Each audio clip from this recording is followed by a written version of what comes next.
My name's Gavin Murphy. I look after the propositions for BT Wholesale across all our different portfolios and markets. Today we've got an absolutely tight, packed agenda, so I'll run through it now quickly. First of all, we're going to be joined by Jo Santawalia, Jo looks after all of our broadband services from WBC, WBMC, all those lovely acronyms, all the access sort of service products. So she'll run you through what we're doing from a roadmap point of view, a quick view of the portfolio first of all, and then some views on the roadmap. Then we'll be joined by Andrew Etheridge. Andrew looks after our Broadband 1 product on the hub, and he'll be going through all things around new products, such as business standard, what's going on the wholesale hub, and a very topical one-touch switch session as well. And then we'll be joined in Q&A by, I'm thrilled to say, the CEO of the one-touch switching company. Paul will be joined as well. So what I would ask is, we have a bunch of experts on the session today.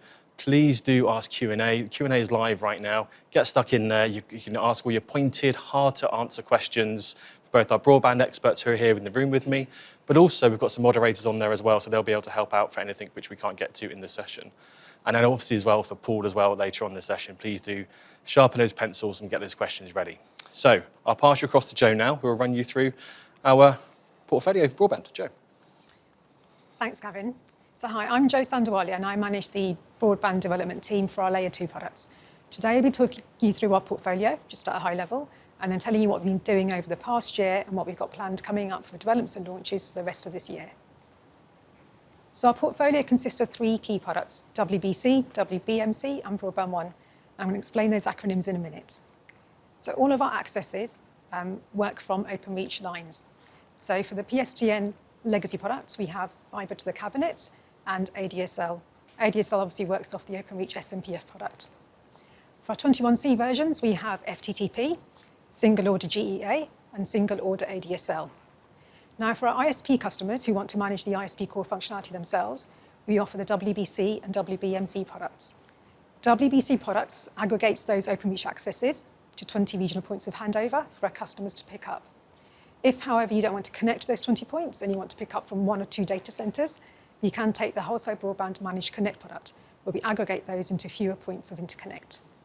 So ISP customers then manage the actual ISP core and the functionality themselves.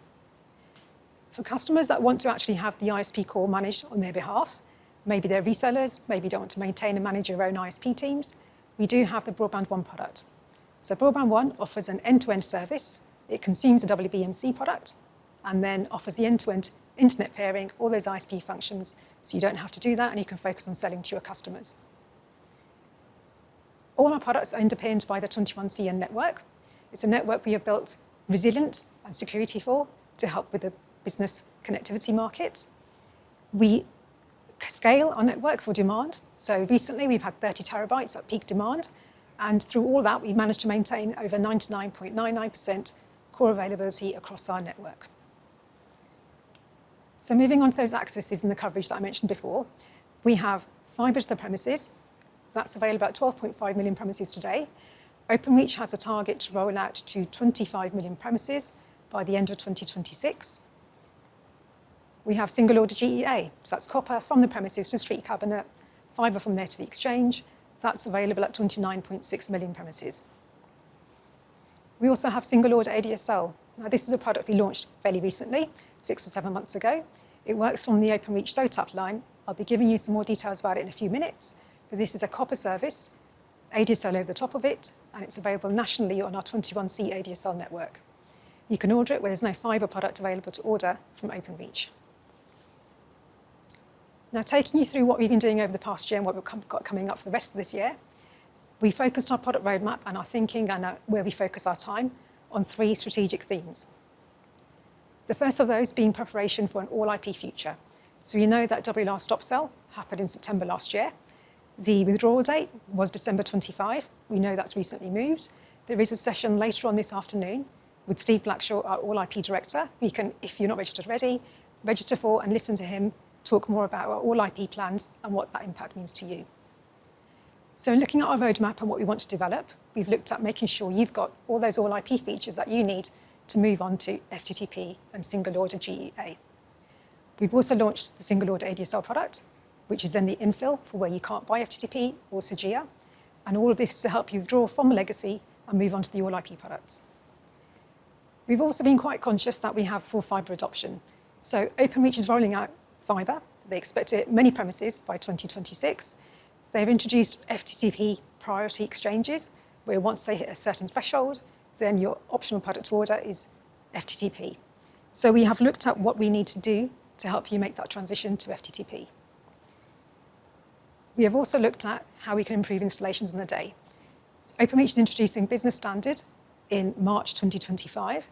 We have been engaged in that programme to make sure that we are putting forward the best way to install at business premises. The intention of Business Standard is to help you deliver at those more complicated places, businesses which may have complicated shop fronts, may need more wiring, all that sort of stuff. We're working with Openreach to make it work for the business market.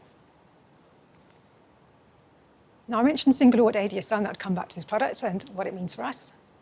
Single order ADSL is based on the Openreach SOTAP product, the single order transitional access product. They launched this fairly recently, and it's available where there is no fibre product available to order from Openreach. It provides a copper loop from the end user premises through the exchange, through the cabinet into the exchange. We pick up that copper loop and we layer on our ADSL product. So ADSL, single order ADSL, is ADSL over the Openreach SOTAP line. It's available nationally throughout the UK, wherever we offer our 21CN network, but you can only order it if there is no SOGEA or FTTP available at the actual premises in line with the Openreach SOTAP availability. Now, we know that some customers aren't quite ready to buy single order ADSL. For those customers, there is an exemption in place.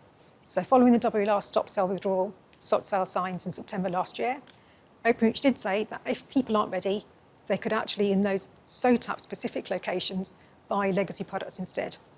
So you can continue to buy WLR and ADSL up until the 25th of March 2025, but we would love it if you could come to us and actually get ready for onboarding and buying single order ADSL instead. So if you want any more information about that product or information about how to onboard, please do contact your account manager who can help you through the process of doing that. Now, in terms of our developments over the last year, we haven't just launched the single order ADSL product. We've also been working on FTTP and SOGEA. So across WBC, WBMC and Broadband 1, we are prepared for one-touch switch. And I know I've got Andrew and Paul both later on joining us to talk you through those. We have launched the advanced SVR. So this is an option on FTTP and SOGEA where you can order an advanced install, which means the Openreach engineer spends a bit more time at the premises, does some of those more complicated provisions where you might need more wiring, things go through trunking and that kind of thing. We provided the ability to expedite FTTP orders. And for single order GEA, we have provided the ability to order at hot sites and at uninhabitable locations. For our WBC and WBMC portfolio, we have launched a Telecare SVR. Now, Telecare is intended for customers or end users who have a Telecare device, such as an alarm pendant.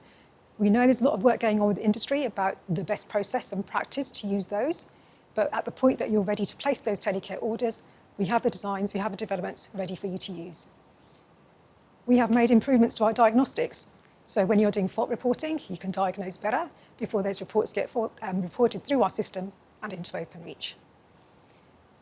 For FTTP, we've provided named engineer. So if you have a customer who's got a secure site and they need to know who's turning up at their door, you can actually request the name of the engineer and pass that on to your customer. We've provided FTTP SSRAMs, which is a survey. So the Openreach engineer goes out before the actual install, does a risk assessment, and then something called a method statement about how they actually plan to deliver the service on the day. We provided the SOGEA 4010 availability flag. So in those FTTP priority exchanges I mentioned earlier, you are normally meant to order FTTP once Openreach hits the threshold, covering an exchange area with FTTP. In some instances, they will let you order the SOGEA 4010 speed product instead. This availability flag lets you know at which points you can order SOGEA instead of FTTP. For Broadband 1, we focused on migrations to FTTP. So you can now order a migration to FTTP from SOGEA, from ADSL, and from MPF. Now, coming up for the next year, looking forward, for WBC, WBMC, and Broadband 1, we are preparing for the one-touch switch launch on the 12th September. We are also preparing for Business Standard coming in March next year. We are going to get all the designs, the development information over to you so you can be ready for when that goes live next year you've got all the information you need to be able to go and put those orders through to OpenReach. For single order ADSL, we're offering the options to order at hot sites or at uninhabitable locations. Again, like Sagia, you'll have the options for both of those if you want to place that order. For WBC and WBMC, we are offering telecare enhancements. In line with the process changes, you'll get to see those on the FTTP and Sagia products. For Sagia, we're going to offer the named engineer. So once that's launched, you can offer a named engineer to your secure customer sites for both Sagia and FTTP. For single order ADSL, we are going to give you the option to provide location details to the OpenReach engineer. So if you want to specify the room, the location, the floor, where it is you actually need the service provided, well, you can pass that information on to the OpenReach engineer, so they've got it to hand when they turn up to do the install on the day. We're providing the option to expedite a SO ADSL order. And then finally, for FTTP and Sagia, some out-of-hours appointing, and for SO ADSL, the telecare SVR. Now, the reasons those are in slightly different colours is because we're waiting for OpenReach to tell us how they plan to support those. So they're in our roadmap as a planned activity, but not underpinned yet because we need to have OpenReach provide us with some detail before we can programme them in. For Broadband 1, we are going to give you the telecare FTTP. We are going to allow you to amend an SVR, that's one of the install options, as the order is going through. We're going to enable you to migrate from WLR straight onto Sagia as one seamless journey. And then we focused our attention on helping you to move to all IP products through bulk migrations and bulk regrades. So for bulk migrations, you've got bulk migrations in to FTTP and from Sagia to Sagia. For bulk regrades, if you want to move your base in bulk from the legacy products, you can go from ADSL to FTTC or Sagia, ADSL or FTTC to FTTP, or you can go from ADSL to SO ADSL. So that's given you an overview of what we've got coming up. If you want any more information, we do publish our roadmaps and our plans on the website, and it's all there. If you have any questions, please ask your account manager, and we'll see what we can do to help you. Great, thanks, Joe. Thanks so much for that great overview in terms of all the portfolio for broadband access services and, of course, the roadmap. And taking this back just for a second, this is why these sessions are so important for our customers. These product deep dives have been designed for you to ensure that you are prepared, you know what's coming from our roadmap point of view, so that you can feed that into your own product roadmaps and get prepared and make sure that you can, any new services, enhancements coming through from BT Wholesale, you can incorporate it and get out to market quickly. One of those big changes coming in the near future is, of course, around the one-touch switching company and the changes to the regulations around that. I'm going to pass across now to Andrew Etheridge. As I said earlier, he looks after our Broadband 1 services on the hub. He's going to talk you through TOTSCO, one-touch switching company, and some of the other developments coming through on the hub. Andrew. Thank you, Gavin. Hello, it's Andrew here. I'm product manager for Broadband.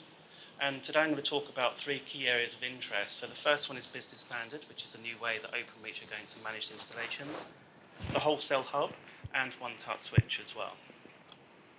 Okay, so I'll start with business standard. So today OpenReach have got three types of installation types. So today OpenReach have got three types of installation types that are based on different site visit reasons or SVRs. You've got standard, premium, and advanced. And what OpenReach have noticed over time is that they've been doing a lot of installations that have been ordered as standard when actually the installation is premium or advanced. Now, these from an OpenReach perspective obviously has incremental costs associated to it, complexity, and obviously some challenges around different types of sites whereby the OpenReach engineer has to do more types of work. This has also resulted in repeat visits for installations as well, which has created challenges not only for our customers, but their end customers, particularly if they're moving from a legacy to an all-IP world. So, what OpenReach have decided to do and agreed across the industry actually is to introduce something called business standard. And what this is going to do effectively is to ensure that OpenReach have got the right installation type as part of that new order for Sagia and FTTP ordered right first time across the piece. So in terms of what's changing, and these changes are being implemented by the 1st of April next year. So the broadband availability checker is going to be introduced with new site visit reasons and associated to the site category, but also the minimum SVR reason for the installation. This is coming in around release CY, which we're expecting in November. So customers need to make sure that those changes in the availability checker, the portal will automatically show this information. Now, from a broadband system perspective, what we will do is that we will auto-correct any order that's been ordered on standard when it should be premium. But if the order's been ordered against standard or premium and it should be advanced, there will be a process for the customer to accept that. So these changes are coming in on the 1st of April. And as I said, all of the information is going to be available via briefing. Okay? So that is effectively business SVR, business standard. And in summary, effectively what it means is that we are introducing new changes around the broadband availability checker to make it really crystal clear of the minimum installation type that the customers require. And if customers place the order against the Crest SVR, there's no change needed. Otherwise, there'll be an auto correction from standard to premium, or there'll be a correction of SVR with acceptance by the customer if it's moving from standard, premium to advanced. Okay. So now I'm going to move up to the Wholesale Hub. The mic. So the Wholesale Hub effectively is a new reseller portal for BT Wholesale customers. The products that have been nested within this hub so far is Broadband 1, which is the reseller product, the Layer 3 broadband product, together with the WHC Express product, and also the Complete Switch. So the Complete Switch effectively is a soft bundle between Broadband 1 and Cloud Express, enabling customers to order as a single order journey, but also removes a lot of the complexities around the fulfillment of that order, so they can move that forward. The hub also has everything under one umbrella. And what I mean by that is that all of the ordering is available in terms of the resources, the contracts, the pricing, all documentation, together with access to the billing, access, going back. Apologies with the slides. So yeah, effectively the hub is a one-touch stop for customers. Okay, so if you have any questions on the hub, please contact your account team. Okay, so the next area I'm going to talk about is one-touch switch.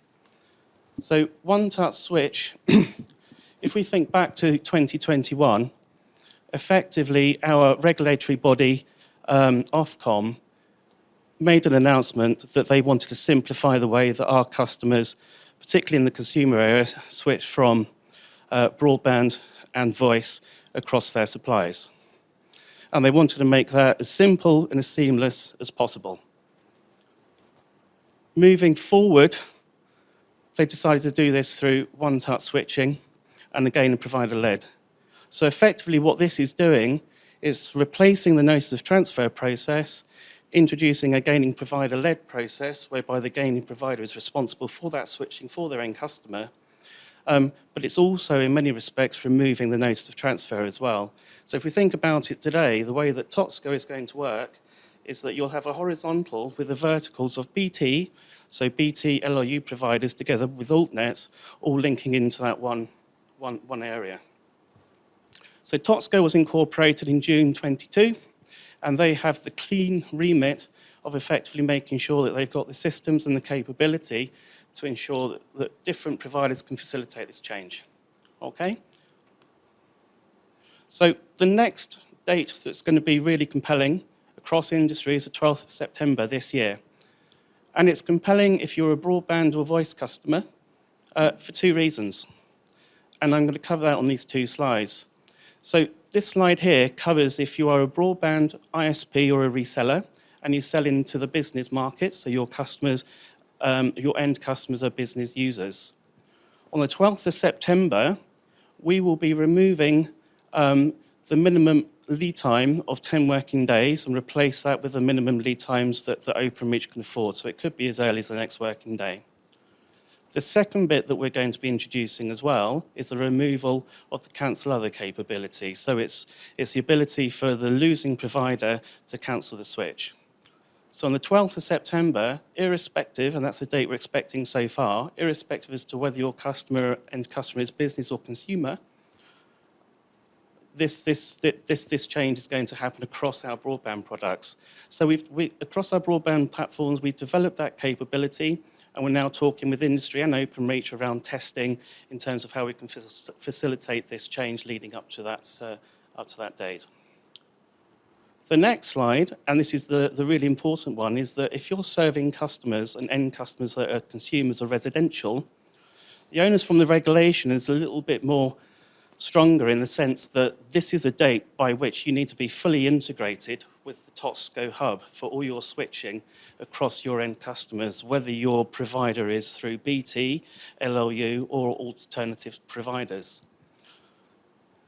And as the final contracting supplier to your consumer end user, you must onboard with Tosco SAP to be ready.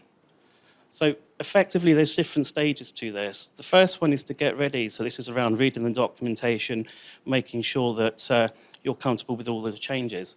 The next one is the onboarding.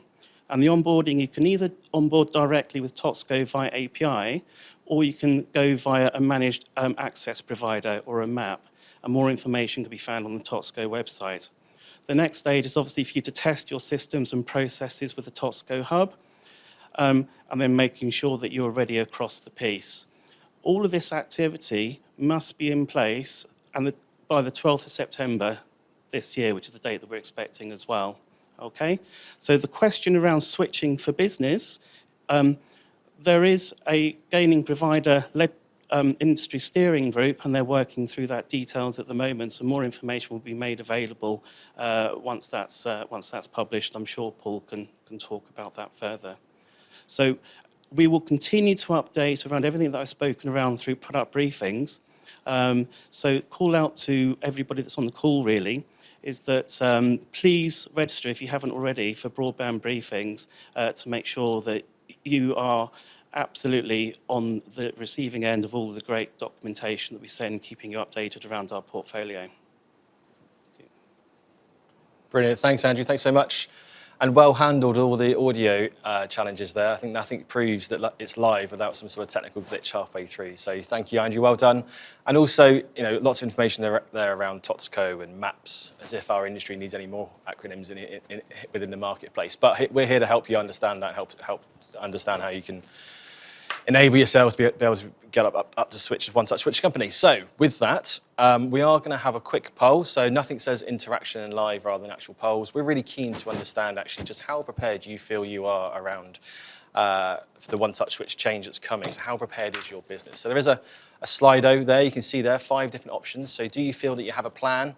You're fully prepared. You can put your feet up and relax for a little while. You're fairly prepared. Not prepared, or actually you don't think it applies to yourself. So whilst you answer that, we're just going to take a 1-minute sort of break to give you a chance to answer that, and whilst we get the Q&A set up, where we'll also be bringing in the CEO of the One Touch Switching Company, so please do submit your questions to the Q&A.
Thank you for participating in our Slido. Really interesting. We'll get into that in just a second. So we've now set up as a panel and for Q&A. As we've got Joe back here as well, we've got Andrew, and I'm thrilled to actually invite Paul Bradbury, our CEO of the One Touch Switching Company, or TOTSCO, as known. So we've got a few questions for you, I'm sure, Paul. So just looking through that poll, we can see actually there's a number of customers that actually are seeing that it doesn't actually apply to them at the very bottom. So 6% are saying they're not. Sorry, 6% say they're fully prepared. 35%, and it's moving constantly, saying it doesn't apply to me. So, Paul, I'd like to go straight into that. Why do you think 35% of people viewing say it doesn't apply to themselves? Well, I think if you take the results of that poll overall, that's reflecting what we're seeing in activity, because our hub has been open for testing now for 6 months. We're seeing vastly increased rates of testing at the moment, but we do notice that testing is confined to a relatively small group of industry. So active testing is confined to 35 individuals, 35 brands, and we know that there are a lot more companies in the industry.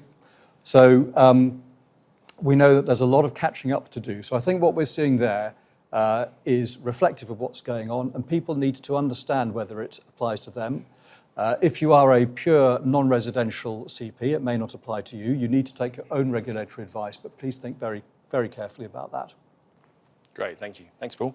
So actually, there's a few questions around One Touch Switching Company, so I might just stay with that, actually, if we can. So first of all, thank you so much, everyone that's been filling the questions. I really appreciate that. Also, good to see so many familiar faces and names here. So we'll go straight in with Eric. So are we removing the minimum lead time to cancel and the associated costs for One Touch Switching? And when will that be applied to WBC and WBMC, or has it just been applied to Broadband 1? So if we're only doing it for Broadband 1 and not just WBC, then why? So Andrew, Joe? So I think the question there was, are we going to remove notice of transfer, cancel other, and change minimum lead times to WBC and WBMC? Correct. So yes, we are. So in the wholesale channel, we've already released briefings and notices about how that will change. When 12th September goes live, we will be taking out that notice of transfer function for cancel other from the WBC, WBMC products, as well as Broadband 1. And we'll be looking at all our lead times and changing those where necessary. Great, thank you. And actually, I've just seen that actually Mark, one of our product managers, has also been replying as well online. So one more question around the One Touch Switch for now. One Touch Switch is for business. How do we protect customers with critical services from being switched without consent? It's always been a problem with WLR, but with WBMC, we can cancel the orders in time. So how do we actually mitigate the risks for customers going through being taken over as part of this new process? Question for me? Yes, please, Paul, yeah. So the consumer protections, there are additional or different consumer protections in One Touch Switch, and any non-compliance will be dealt with by the regulator. I don't know if there's anything you want to add to that. Yeah, if I can add to that. So the GPLS, the game provider-led switching for businesses, obviously with the cancel other disappearing on the 12th of September, you will no longer have the option to cancel other. In the meantime, the GPLS working group is working through what the process looks like for businesses. They are aware there is a gap in terms of cancel other goes. What happens if somebody gets switched, if they're not connected to the hub, they haven't got the customer authorization. That is being worked through with that group. Now, we have been asking for support from people in terms of understanding and working out the processful implications of that. But at the moment, I don't think anyone's got a clear answer. I think it's a case of actually, we should expect people to act in good faith on the 12th of September. I know that may not be backed up, and we have been asking the OTS how they can support businesses going forward. So we know that there may be people who take over a service without the end user being aware of it. We've asked in terms of what will happen in terms of monitoring that happening for businesses from the 12th of September. What can we do to counteract it if we do see it happening? But at the moment, I've got no clear answer because that industry group is still working through what the proposals could look like and what it might mean to them. Actually, this is not on there, but I'm going to ask a question just out of pure curiosity. How are we, from a BT Wholesale point of view, how can we help our customers? Obviously, this is a solution that's been delivered outside of BT and BT Group. It's a third-party sort of regulatory requirement. How can we as Wholesale help our customers get up to speed in a safe environment? Because there is a lot of risks around this for some of our customers if they don't approach it in the right way. How can we help mitigate that? So we have got lots of information out there in terms of design. We are going to be offering testing windows. So industry, Openreach in particular, are supporting the new minimum lead times and the withdrawal of the cancel other function over some testing windows over the summer. We would like to offer similar dates or the same dates as them so that you can actually have an end-to-end journey going from you through Wholesale into Openreach, where you can test that the cancel level is working as expected, that you can test the minimum lead times are working as expected, and that your systems are able to deal with those. So for example, where you might normally have 10 days to send out some devices or some kit to your customers, maybe actually you want to do that quicker. Or maybe you need to line up your voice activation in terms of making sure the broadband and the voice get switched or moved over at the same time. So there's definitely testing windows coming up. We are talking to the OTS, who are kind of coordinating the windows. I'm aware that Openreach at the CFPCG last week offered some dates up. We're looking at those dates. We're looking at what we can support, and we'll be briefing out to our customers the dates we'll have those functions available to you, and that will be either through Broadband One or through WBC and WBMC. Great, thank you. Thanks, Joe. I've got a couple other questions I want to touch, but we'll come back to that in just a second. I want to make sure we cover all of our areas.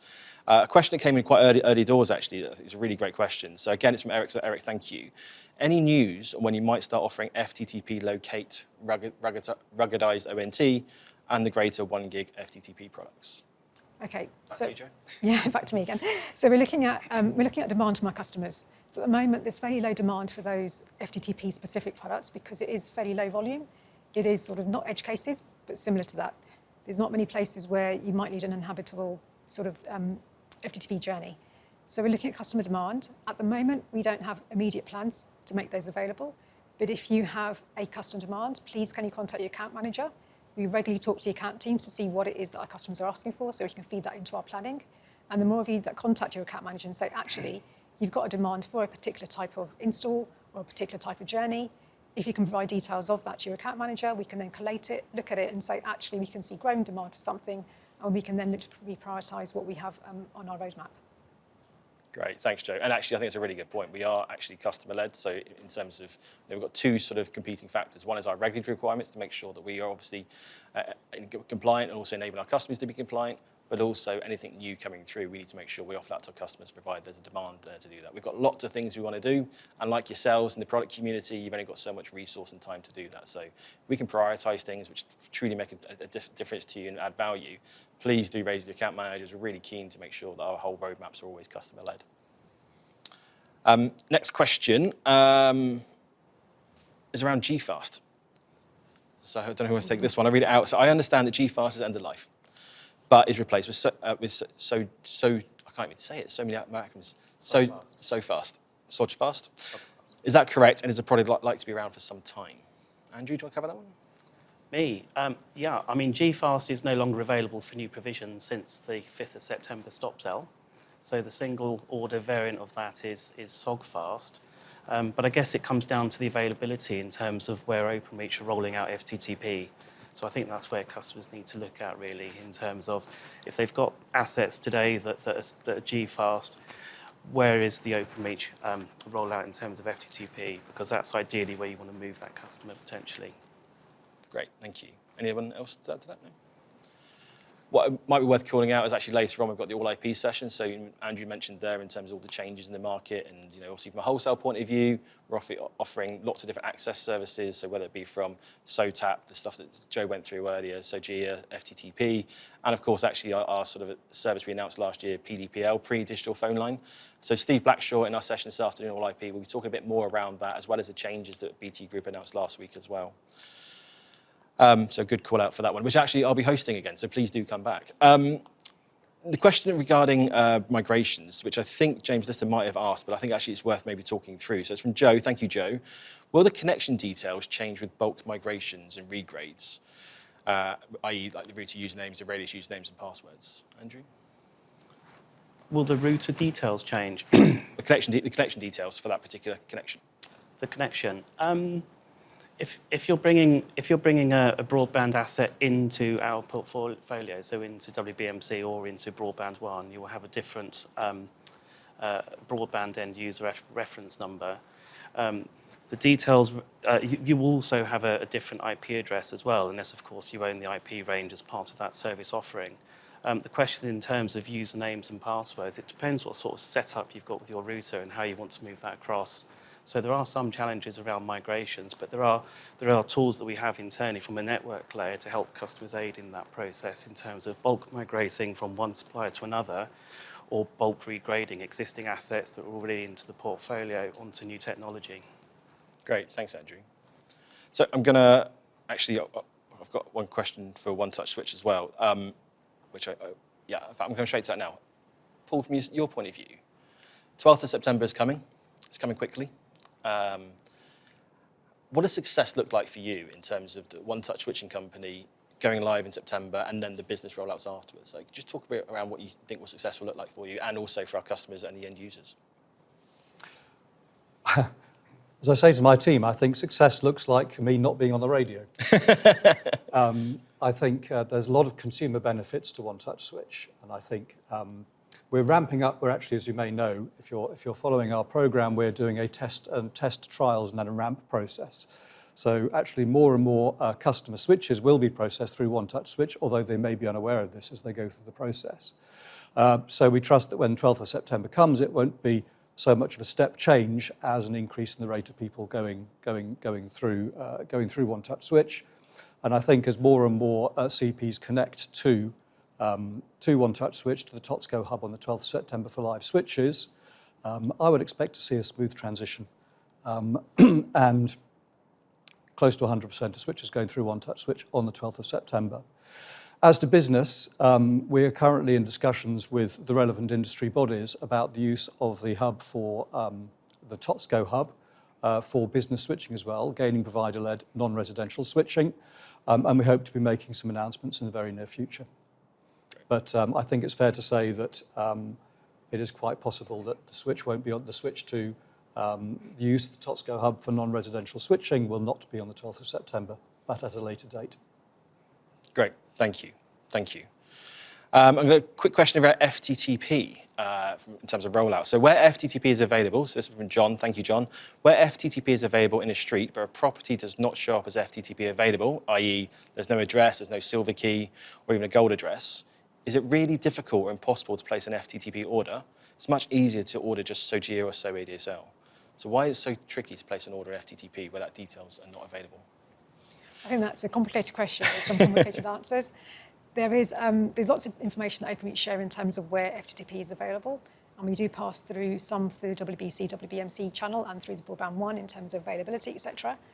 I think if you've got specific examples where it hasn't worked for you, I'd really like to hear about those. So if you could actually contact your account manager or me direct, give me those examples and we can use those to map through actually where is the process not quite working for you and why are you suddenly seeing, you should be able to order FTTP, but you can't get to it. So yeah, I'm afraid I can't answer that here and now, but I'd really like to see those examples so we can have a look and see how best practice would look like for you to be able to order those services. Great. So again, reach out to your account managers, out to your sales specialists, and their support, and they'll link into the relevant support teams behind to help support you. In terms of, just in general actually, in terms of how do our customers, these are product deep dives, we started these a year ago, this is the first sort of more enhanced version of it, which I think is proven very well, and we'll come back to that in just a second. How do our customers keep informed? How do our product teams and our customers keep informed of what's going on continuously with the products? Because there's a lot of stuff going on, we've seen it.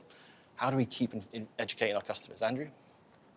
Yeah, I mean, it's a continuation of sessions like this, but as I mentioned earlier, it's making sure that customers got access to the product briefings via wholesale.com. That is the clear mechanism that we use to update our customers, and obviously keep talking to your account team to discuss what's happening in the portfolio and the changes.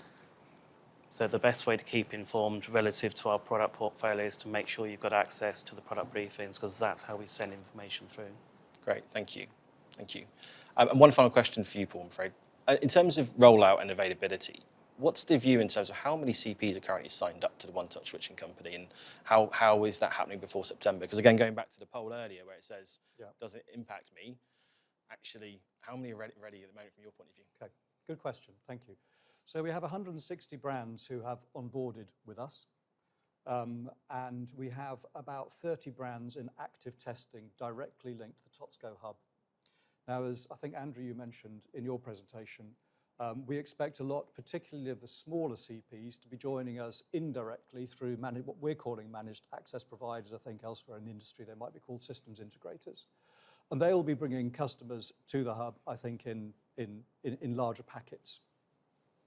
So I think the overall degree, if you look at not the number of brands perhaps, but at the market share represented by those brands, I think we've already got something like 97 to 98% of the market in test with Totsco, and we would expect the balance of the market to come in good time, probably through managed access providers. Perfect. Great, thank you. So good call out there as well for those managed access providers. Reach out to them. They can actually help enable you to get up to speed quicker with Totsco as well.